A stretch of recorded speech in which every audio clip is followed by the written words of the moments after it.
leemos la Biblia y examinamos nuestra vida, descubrimos que es muy probable que esta actitud le dé solución a nuestras crisis, permitiéndonos vivir tranquilos por un periodo de tiempo, pero esta actitud hace que nuestro testimonio quede totalmente por el piso y que lejos de dar ejemplos de Cristo en nuestra vida, con nuestros actos le decimos a nuestros detractores: yo soy igual que tú.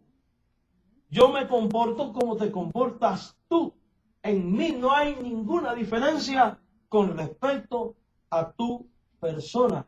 Y eso, amados hermanos en el Señor, no le agrada a nuestro Dios.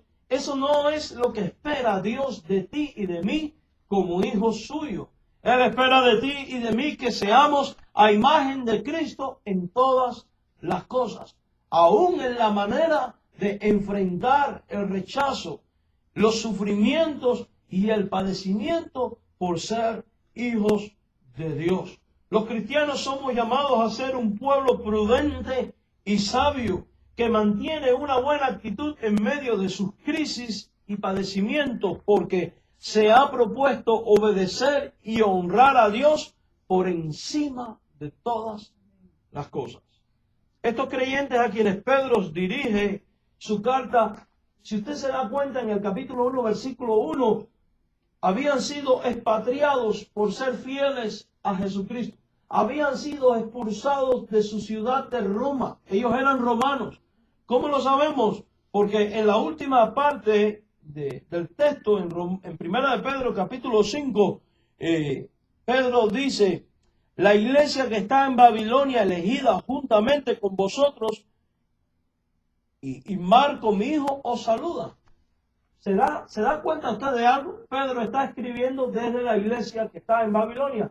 Y esta frase, Babilonia, era muy común para hacer alusión a la ciudad de Roma debido a su paganismo y debido a su alta influencia, semejante a la que tuvo Babilonia en el pasado. O sea que estos creyentes a quienes Pedro les está hablando estaban sufriendo en carne propia el exilio por haber sido fieles a Jesucristo.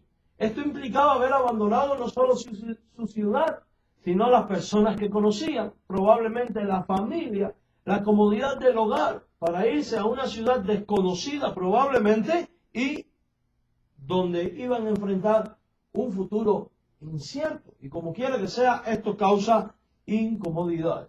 Estos creyentes son precisamente a los que Pedro, se está dirigiendo. Ellos estaban padeciendo en carne propia todo tipo de rechazo, injusticia y calumnias. Como seres humanos, cuando sufrimos injusticias, agresiones, etc., comúnmente nos enojamos, nos frustramos y nos llenamos de coraje, inflamando nuestro corazón de deseos de venganza o de tomar la justicia por nuestra cuenta. Y esto es algo que nos pasa a todos. Si el manager del trabajo me hace algo, él va a saber quién soy yo. Incluso muchas veces hasta lo justificamos cristianamente. Yo soy como la niña de los ojos de Dios y Dios me manda que tome acción en esto. Vas a ver lo que te va a caer. Y en nuestro corazón, lejos de dejar el caso en manos de Dios, nuestro espíritu en el fondo lo que está diciendo es: tú me la vas a pagar porque Dios te la va a cobrar. Y eso no es un espíritu que agrada al Señor. Cuando leemos la Biblia, en este texto descubrimos que el apóstol Pedro, guiado por el Espíritu Santo, le da a estos creyentes una serie de consejos que son transmitibles perfectamente a nosotros, porque al igual que ellos somos cristianos, y estos consejos redundan en edificación de la vida del creyente para la preservación del buen testimonio de un hijo de Dios. En Primera de Pedro, capítulo 2, versículos del 11 al 17, el apóstol le hace un ruego a aquellos cristianos y a nosotros hoy en día, y lo hace apelando a nuestra condición de hijos de Dios y a nuestro compromiso con Él. Note que en el versículo 11, Pedro, cuando escribe, dice: os ruego como a extranjeros y a peregrinos. En otras palabras, él está diciendo: ruego a ustedes que no pertenecen a ninguna tierra en particular, ni a ninguna parte en particular, porque ustedes no tienen parte de este mundo, porque ustedes son parte del reino de Dios. Pensemos en esto. ¿Realmente pertenecemos a este mundo? ¿Un auténtico cristiano tiene parte con el mundo? La respuesta es un no. ¿Por qué? Porque en esta tierra estamos de paso. Somos como peregrinos y como extranjeros que vamos rumbo al cielo. Por tanto, Pablo está apelando a esta condición de personas que van rumbo al cielo, de personas que están yendo hacia el cielo para transmitir el consejo que a continuación él va a brindar. Y el segundo punto al cual apela está revelado en el versículo 13, cuando Pablo dice, por causa del Señor, y después empieza a decir, someteos, etcétera, etcétera. O sea que hay dos puntos a los que Pablo apela para que tomemos en consideración los consejos que él está por dar. A que no pertenecemos a este mundo porque somos peregrinos y extranjeros rumbo al cielo. Y apela ¿a qué? Al Señor. Por causa del Señor. O sea, debido a la obra de Dios, debido a la misión que tiene Dios a través de nosotros, teniendo en cuenta quién es Dios y lo que Él espera de nosotros, tenemos entonces que recibir el consejo que Él está transmitiendo. Y lo hace para que tomemos conciencia de que no debemos tomar parte en las cosas de este mundo, porque aquí estamos de paso. Nuestro auténtico destino es el cielo y por tanto, siendo que hay un mensaje de salvación que anunciar y que nuestros detractores necesitan oír y recibir, tenemos la responsabilidad de conducirnos de tal manera que nuestro comportamiento les impacte a aquellos que se levantan contra nosotros y les lleve a reflexionar en los caminos que Cristo provoca, en los cambios que Cristo provoca en el corazón de aquellos que creen en Él, y todo esto por causa del Señor. Son varios los consejos que Pedro le ofrece a estos cristianos y a nosotros hoy. En el día de hoy nos vamos a concentrar en dos de estos consejos. En próximas semanas vamos a estar hablando del resto. Y estudiando con cuidado el texto, descubrimos este primer consejo. Escuche bien, porque es muy importante para nuestra vida. Pedro le ruega a los creyentes que se abstengan de los deseos carnales. Leamos el versículo 11 y 12. Dice, amados, yo, y aquí está, dice, os ruego. O sea que él les está haciendo ¿qué? Un ruego. Y a continuación dice, como extranjeros y peregrinos, que os abstengáis. La exhortación implica una acción en el auditorio de Pedro. ¿Cuál es? Abstenerse. Esto es un verbo. Que os abstengáis. ¿De qué debían abstenerse los creyentes? Dice claramente de los deseos carnales que batallan contra ¿qué? Dígalo. Contra el alma. O sea que Pedro le ruega a los creyentes que se abstengan de los deseos carnales que batallan contra el alma. Mire, los deseos carnales son los auténticos enemigos de los hijos de Dios. Porque cuando nuestro enemigo o el gobernante o nuestro manager, nuestro jefe o nuestra pareja o quien sea se levanta contra nosotros poniéndonos en ridículo por nuestra fe, vamos a ser sinceros, la carne lo que nos pide es apretarle el cuello. ¿Cierto o falso? La carne lo que nos pide es reventarle la vida. Incluso en muchas ocasiones quizás la carne no nos pida apretarle el cuello, pero en nuestro corazón existe un pensamiento malicioso o maldiciente. Ah, sinvergüenza. Vas a ver lo que le va a caer, porque Dios es mi Padre. Y en el fondo, no es que estamos dejando el asunto en manos de Dios, es que estamos deseando que Dios castigue, le destruya. ¿Pensamos o no pensamos así? Ciertamente, la mayoría de las veces es lo que la carne nos pide hacer. Si usted se da cuenta por este versículo, estas actitudes carnales son una batalla contra el alma. ¿Por qué es una batalla? Porque es una lucha que tenemos que enfrentar, porque Dios no quiere que seamos de esa manera.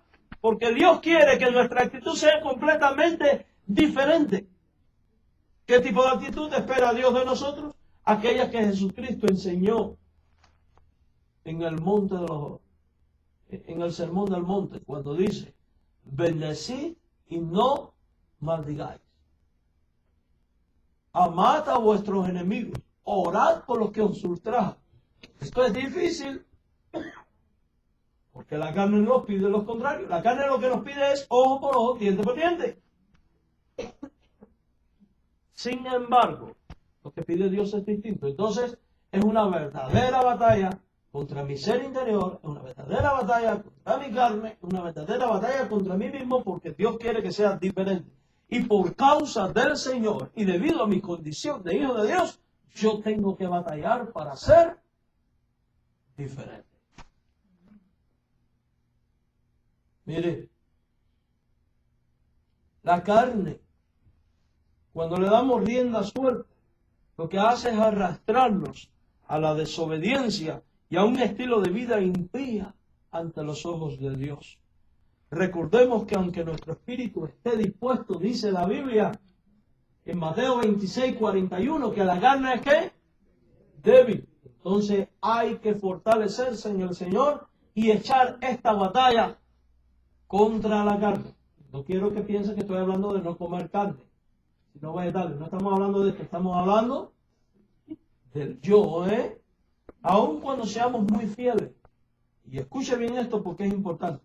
Si Pedro le está dirigiendo este mensaje a creyentes, es porque los creyentes somos vulnerables a ceder ante los deseos de la carne. ¿Somos o no somos? Lo somos, el espíritu está dispuesto, pero la carne es débil. Y aun cuando seamos fieles, la carne nos va a pedir que sucumbamos ante sus ruegos, que sucumbamos ante sus deseos. Un ejemplo de esto nos lo da Pablo cuando dice que el mal que no quiere, eso hace, y el bien que no quiere es lo que no hace. Y eso lo vemos en Romanos 7, versículo 9. Ahora, ¿cuáles son estos deseos carnales que batallan contra el alma y que nosotros debemos enfrentar para poder mantener una manera santa y una manera adecuada ante los ojos de nuestros detractores para darle testimonio de Cristo? Para ello es importante que vayamos a los frutos de la carne. Precisamente, el libro de Gálatas nos deja un registro. Y fíjense que generalmente muchas de estas actitudes carnales son las que vienen a nuestro corazón cuando alguien nos maltrata por ser cristianos. Gálatas capítulo 5, versículos 19 al 21. Dice ahí la palabra del Señor: y manifiestas son las obras de la carne, que son adulterio, fornicación, inmundicia y lascivia, idolatrías. Y hasta aquí esto no tiene nada que ver con las personas que nos rechazan. Y esto también es hasta cierto punto, porque ¿qué tal cuando tú eres un hombre de Dios y aparece una mujercilla de esa pecaminosa, poniendo en duda tu hombría porque no te quieres acostar con ella, seduciéndote para que caigas en adulterio, por ejemplo?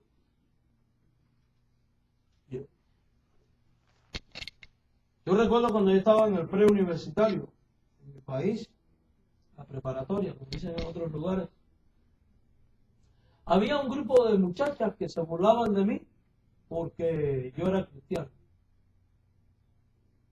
Y la burlita era, al parecer, porque como yo procuré guardarme casto hasta el día del matrimonio, la burlita era como que tú no eres hombre porque no has tenido relaciones sexuales. Y yo recuerdo que en más de una ocasión, muchas de estas mujercillas hasta me tentaron. Y parte de la tentación implicaba decirme cosas como: tú no te quieres acostar conmigo porque tú eres homosexual, porque si no tú te acostaras conmigo. Y esto es muy probable que le pase a usted como cristiano en el trabajo. que se levante cualquier hombre o cualquier mujer tentándole a tener adulterio con ellos o adulterar, poniendo en cuestionamiento tu hombría, porque tú decidiste ser fiel a Jesucristo. Cuidado, los deseos de la carne pueden seducirnos a caer en el adulterio. Escuche bien esto, y la Biblia no se equivoca en nada, y estos son deseos carnales, son cosas que muchas veces, aunque no queremos, vienen y nos acechan. Verso 20, idolatrías, hechicerías. Tristemente, algunos llamados cristianos, sabiendo que Dios dice que no te debes involucrar en hechicerías, cuando alguien le hace algo, enseguida se va detrás de un brujo a buscar qué echarle al hombre. Cuidado, eso es apostasía contra Dios.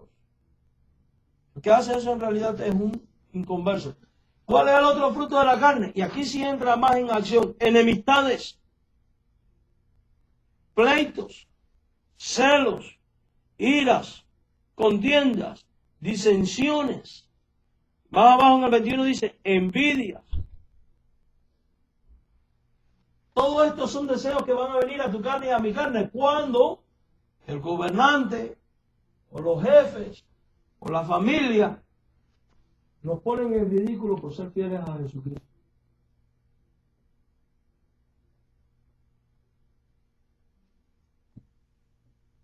Los cristianos debemos abstenernos de los deseos carnales, porque estos son incompatibles con los deseos del Espíritu.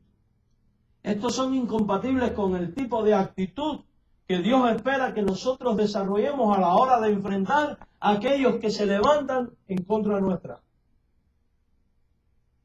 Los frutos del Espíritu son amor, gozo, paz, paciencia, benignidad, bondad, templanza, dominio propio. Y cuando alguien se levanta en contra nuestra, discriminándonos, maltratándonos, ofendiéndonos, calumniándonos o haciéndonos la vida miserable porque nos hemos propuesto ser fieles a Jesucristo y predicar a Jesucristo, en tu corazón por encima de todo tiene que haber amor, gozo, paz, paciencia, benignidad, templanza, dominio propio. Esto es difícil, pastor. Sí lo es, pero no es imposible. No es imposible porque si tú perteneces a Jesucristo y el Espíritu Santo está en ti, ese Espíritu Santo te va a ayudar y va a producir en ti estos frutos. Cuando tú y yo ponemos en acción los frutos del Espíritu en nosotros, con nuestros detractores, ellos quedarán humillados porque usted no les va a estar siguiendo su juego, ni va a estar entrando en su campo de mundanalidad. Más bien, tu buen comportamiento le va a hacer reflexionar y pensar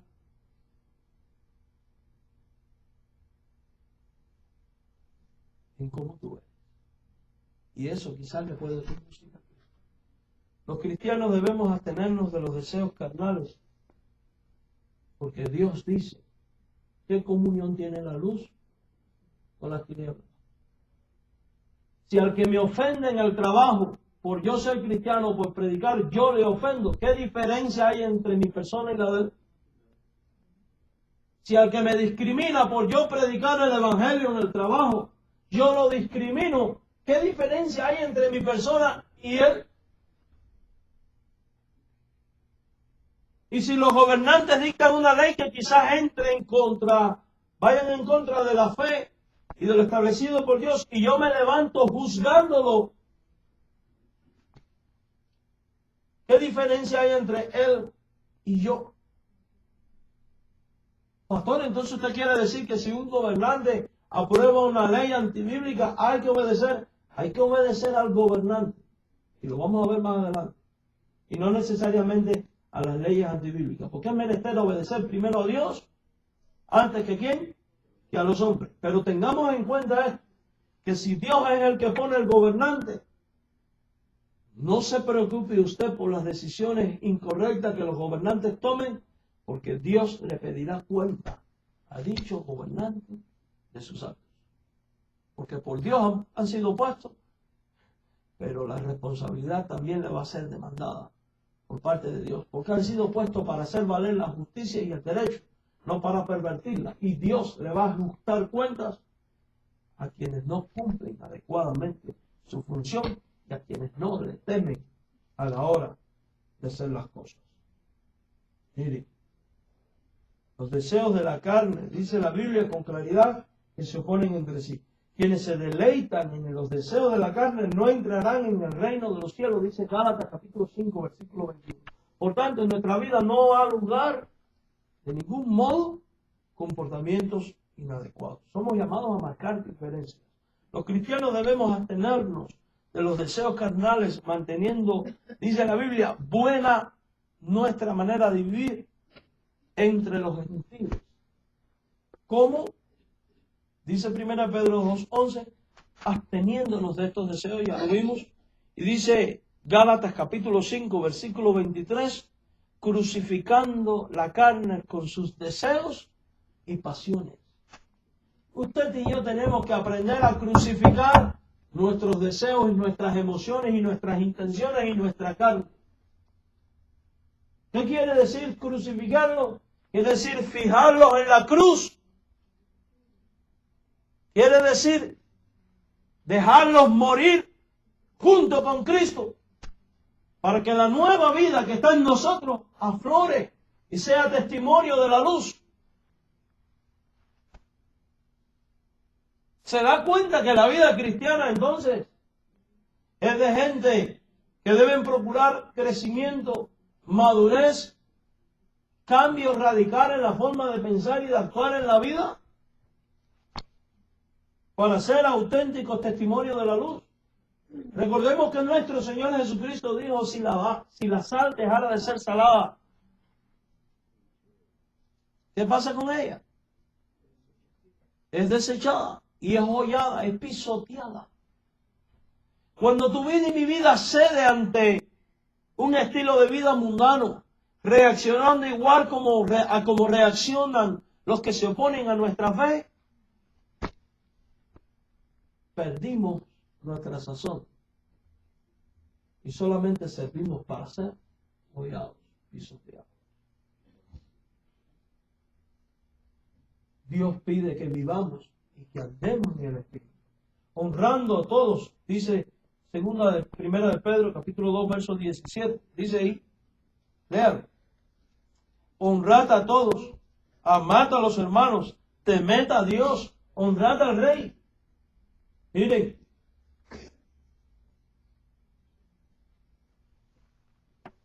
parte de lo que hemos de hacer es honrar a todos, amando al hermano, viendo a Dios, honrando a los gobernantes. Honrando es rindiéndole el tributo y el respeto que merecen como gobernantes. Y no se trata de ser republicano ni demócrata. Se trata de reconocer que el gobernante que está puesto no es por capricho humano, ni es porque nosotros elegimos votando, es porque Dios lo permitió.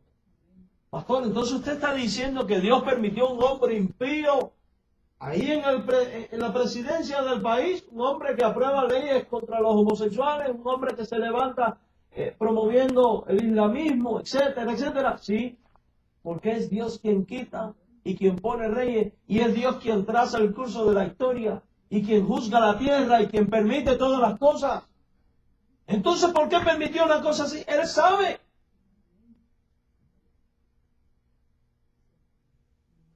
Somos nosotros los que no entendemos la profundidad del consejo de Dios. Recibí una carta de un pastor de una iglesia bautista aquí en la ciudad de Las Vegas, cuando estaba el asunto de las campañas. A mí me dan vergüenza pastores así, mandándome una carta de que tenía que enseñar a la iglesia que hay que votar por los republicanos, porque los demócratas esto, y que uno que se levanta contra los principios de la Biblia. No nos toca a nosotros hacer política de ningún tipo. Nos toca ser fieles a Jesucristo. Yo no estoy a favor ni de uno ni del otro. Mi reino no es de este mundo, dijo Jesús. Los bautistas históricamente hemos creído que debe haber separación de iglesia y Estado. Usted puede tener su criterio político, pero la política no es para traerla a la iglesia. Ni el cristiano debe tampoco inmiscuirse en la vida política, porque la vida política en cualquier parte del mundo está llena de cochinadas que deshonran a Dios de una manera u otra. ¿Quiere usted comprobarlo? Los que decían los republicanos tienen conceptos cristianos quedaron avergonzados cuando al perder la campaña presidencial, los mismos republicanos dijeron, tenemos que replantearnos nuestros puntos con respecto a con respecto a la homosexualidad y al tema de los inmigrantes. O sea que están considerando ahora la idea de hacer lo mismo que hizo el otro. Entonces, y aclaro, no soy demócrata ni soy republicano, no me interesa. Por otra parte, ¿qué era lo que decía? Recibí una carta de un pastor que voten por los republicanos y que por las leyes de este y por las leyes de otro, y que porque ellos promueven la homosexualidad y porque en Canadá ya aprobaron esta ley, hay pastores presos porque nosotros tenemos que levantar nuestra voz y reclamar nuestros derechos. Y era un espíritu de esto de combate. Y yo diciendo, ¿y dónde está Dios en todo esto? ¿Saben por qué? Porque, hermanos, en ninguna parte de la Biblia se nos dice que nos levantemos en oposición contra ningún gobierno. En cambio, los textos dicen, honra, sométete.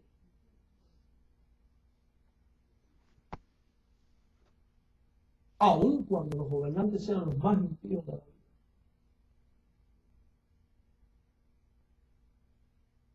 Y cuando Pedro está escribiendo eso, ¿saben quién era el emperador de ese tiempo? Nerón. Uno de los hombres más impíos que había. Peor posiblemente de esta. Mira que ese sí es malo. Ay, ahora no me da miedo decir que estoy aquí. Oiga, ya también lo digo. Pero si es impío, mis hermanos. Y él está diciendo, hónrale.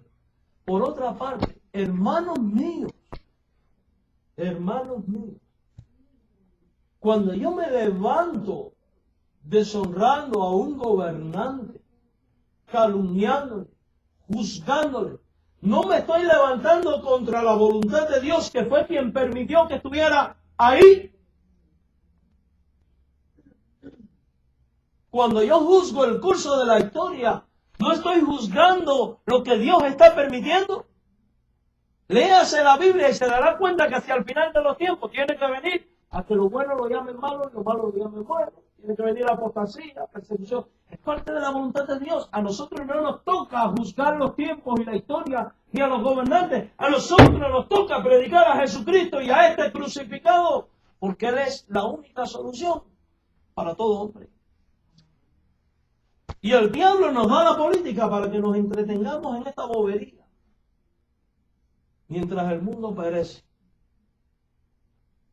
La Biblia dice con claridad en el versículo 17, honrad a todos. Y es absoluta, a todos. Al que no tiene conceptos políticos, al que lo tiene. Al que es un sinvergüenza y al que no lo es. Porque Dios lo que quiere es que nosotros le demos valor al ser humano. Si usted desprecia al que le desprecia, ¿cómo le vas a poder testificar?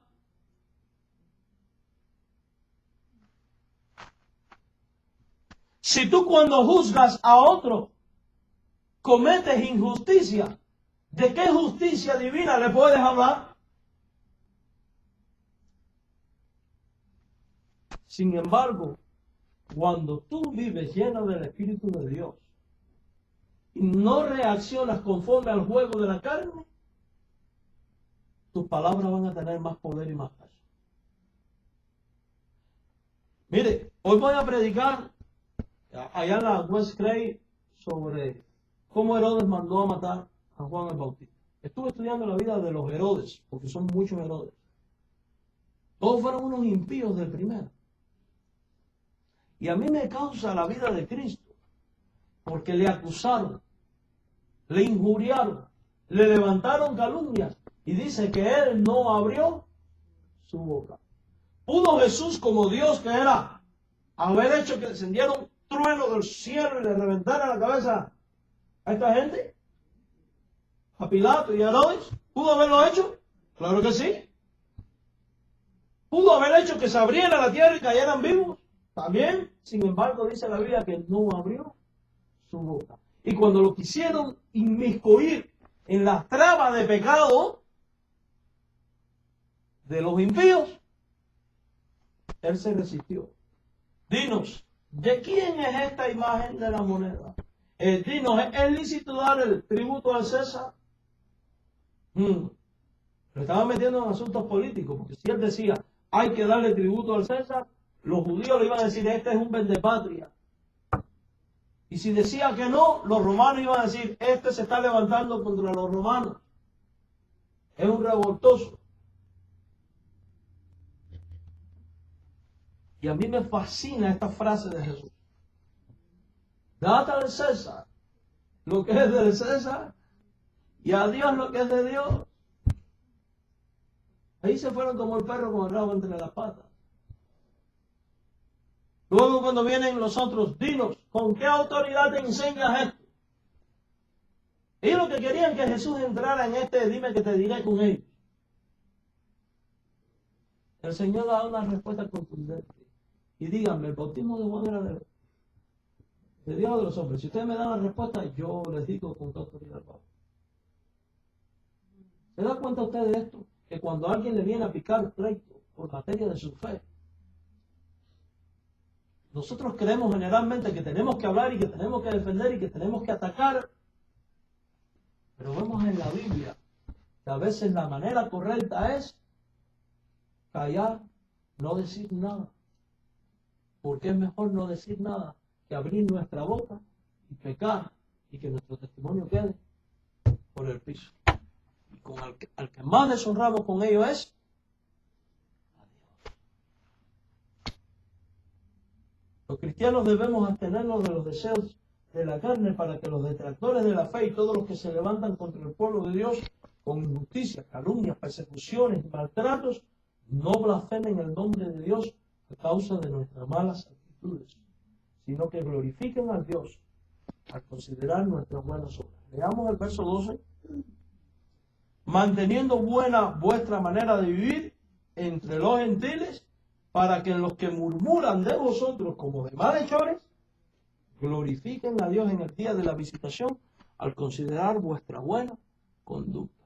Condúcete correctamente, de manera que ellos mismos después tengan que decir, verdaderamente esta sí es cristiana de verdad. Porque mira, le hago y le hago y le hago y le hago. No responde como yo quiero. Es difícil, pero no es imposible.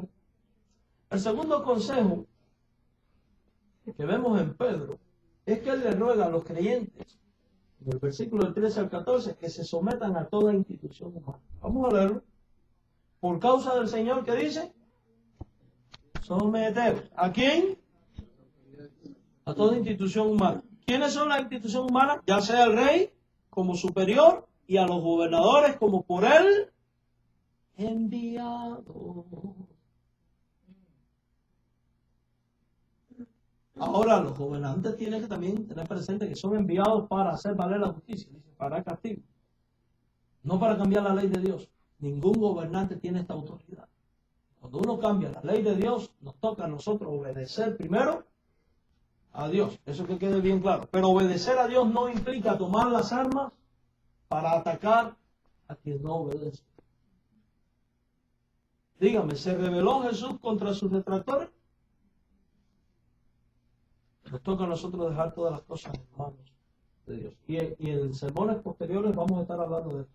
El apóstol, apelando a la condición de peregrino y extranjero de todos los creyentes, a su sometimiento al Señor, ahora le ruega a todos los creyentes que deben someterse a toda institución humana, o sea, al rey y a los gobernantes. Y además de ello, en el verso 13 declara que las razones por las cuales debemos de someternos es porque ellos son enviados por Dios. ¿Para qué los ha enviado Dios? Para impartir justicia a los malhechores. Ahora, ¿cuál debe de ser nuestra actitud cuando los gobernantes establecen leyes contra la ley de Dios? ¿A quién debemos obedecer? Esto no tiene discusión. El cristiano en todo tiempo tiene que obedecer a Dios antes que a los hombres, pero hemos de tener en cuenta que de la misma manera que Dios le permite que cierta persona llegue a la condición de gobernante, lo permite para que dicha persona practique la justicia y no pervierta el derecho del hombre, ni viole los mandamientos de Dios. Si tal individuo, o sea, los gobernantes, no tienen esto en cuenta, a Dios le van a dar cuenta un día por sus malas decisiones que provocan que los pueblos caigan en el pecado y se alejen de Dios. A nosotros nos toca sufrir la penalidad y la injusticia, pero experimentar la bendición por ser fieles a Cristo. ¿Acaso no dijo él, bienaventurado cuando por mi causa os insulten o vituperen? Ahora, procura que el insulto y el vituperio venga realmente por la causa de Cristo y no por cosas personales. Los cristianos hemos de someternos a toda institución humana porque es la voluntad de Dios, para que el mundo no tenga nada en qué señalarnos. La razón por la cual Dios nos pide que nos sometamos a las instituciones gubernamentales, o sea, a las leyes civiles de nuestro país, es para que al ser hallados cumplidores de la ley, seamos hallados irreprensibles, seamos hallados haciendo el bien, o sea, lo que es legal y que no entra en contradicción con la ley de Dios, para los que se levantan contra nosotros, calumniándonos y tildándonos de antisociales, al ver nuestra buena conducta, no tengan otra alternativa que cerrar sus bocas a causa de su ignorancia e insensatez. Seamos diferentes. Cuando un hijo de Dios cumple las leyes civiles de la sociedad y cumple las leyes de Dios, disfruta de una libertad que le produce verdadera paz y verdadera tranquilidad. Hay un dicho que dice, el que no lo debe, nada teme, pues vive libre de la opresión y la ansiedad que produce todo tipo de ilegalidad. El cristiano tiene que llevar la vida como lo que es, un hombre libre, y libre para servir a Dios, como dice el versículo 16 de 1 de Pedro 2, libre como un siervo de Dios que es. El cristiano debe tener en cuenta que la libertad que hemos recibido en Cristo no es para hacer lo malo, no es para levantarnos contra nadie, sino para honrar a Jesucristo en todo tiempo.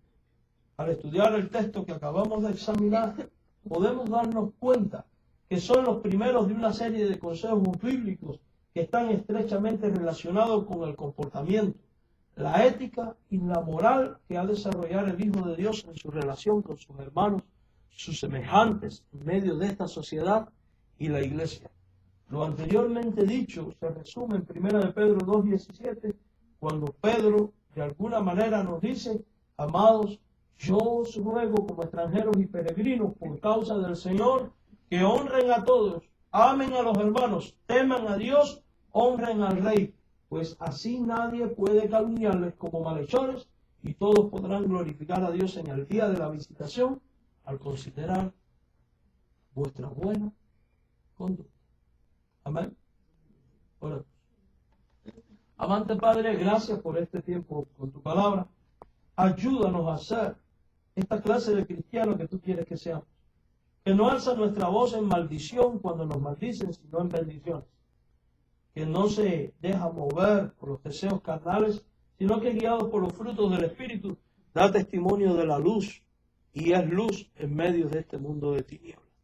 Tu gracia nos asista para que podamos alcanzar este nivel de madurez y podamos en todo tiempo tener en cuenta estos consejos dados por Pedro, para que en todo podamos honrarte y glorificarte, de manera que tengamos siempre las puertas abiertas para dar testimonio de los cambios que tú provocas en el corazón de aquellos que se arrepienten, que te reciben como Salvador personal. En el nombre de Jesús. Amén.